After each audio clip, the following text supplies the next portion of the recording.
مشيت من ليون حتى لكخواغوس باش نحضر لي فوك دي مارون. ايه وشنو هو هاد لي فوك دي مارون؟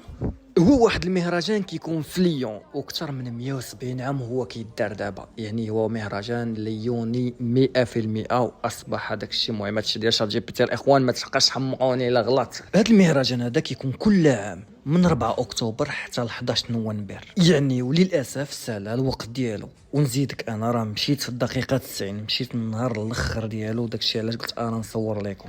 والصراحه هاد المهرجان هذا زوين بزاف بزاف، وانا راه عجبني حيتاش فيه بزاف ديال لي زاكتيفيتي اللي تقدروا ديروهم. فيه لي زاكتيفيتي اللي تقدر ديرهم بوحدك، وكاين دي زاكتيفيتي اللي خاصكم ديروهم اون جروب اللي كيخليو يطلعوا لك واحد الدوبامين الادرينالين، المهم يتخلطوا لك كاع داك الهرمونات اللي باغي يتخلطوا لك كيتخلطوا لك في هذا المهرجان هذا.